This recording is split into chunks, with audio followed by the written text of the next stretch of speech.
I asked and we were able to provide a complete survey of where we were across the city on accessibility, and we got a failing report card. And so we were able to establish a 5-year plan, which indeed required the next board to follow, of how we were going to improve our sidewalks, how we were going to improve our public buildings, how we were going to completely change our building process so that we followed the federal law when we built new buildings.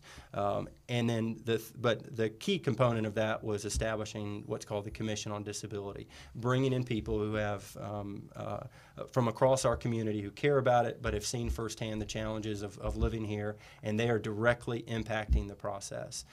That's what I hope I'm remembered for. Chief. One quick thing, because I'm a zoning nut for Just a zoning nut? Just a zoning nut today, anyway. You voted against some developments, particularly toward the south. Why? Well, first of all, I'm a huge proponent of maintaining the integrity of our neighborhoods. However, when you look at the most recent votes that have been out South Montgomery way, we are bound by very specific requirements on what we can consider on a rezoning.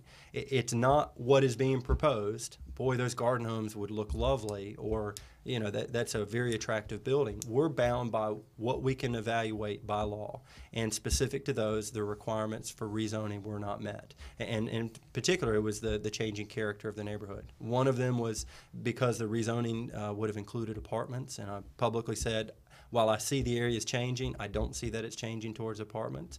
And the other area, I didn't see that it met based on the zoning requirements and the actual zoning map. I considered it to be spot zoning. I think our board has been very consistent in protecting neighborhoods, but more importantly, in following the law on rezoning. You can't consider what could be built there. You have to consider the specific requirements for rezoning. Now, if you come back then to follow up on Sumner's question, if you're going to change your master plan, some of those areas may very well change under that master plan. If those same developers come back from a year ago and now your master plan's changed, would you vote for them?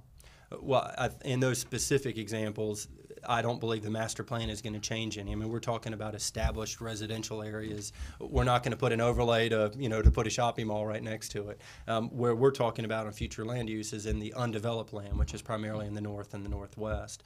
That's where the conflict is of what we have currently is wide open and what needs to be managed. Well, there's a ton out south, although the city limits is pretty much filled up out south, so you don't have to run that risk just yet anyway. No, but but the neighborhoods on the south, I mean, they continue to get these developments proposed next to them and either wanting access through them.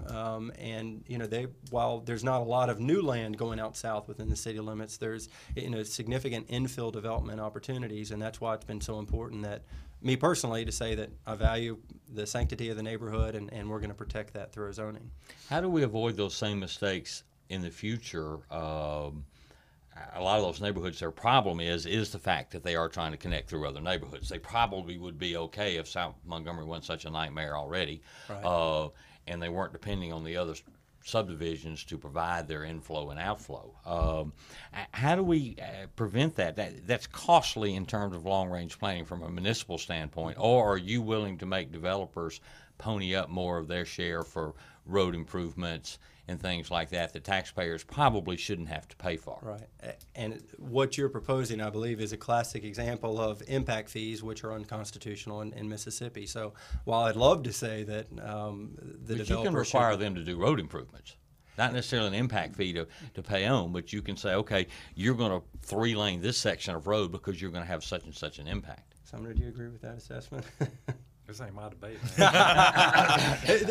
the legal advice we've gotten has been much more restrictive than what you're suggesting from the sharing of the cost or the impact of that development. Specific to South Montgomery, obviously the southern interest of the university is going to relieve some of that, but we can't continue to rely on that existing 2-lane road. And my idea would be, let's turn this over to the neighbors. Let's have them solve that issue. But what we've said is, well, 20 years ago we tried and talked about it, and that didn't work, so let's not talk about it anymore. We've got some hard problems that we're going to have to address, and that happens to be one of them.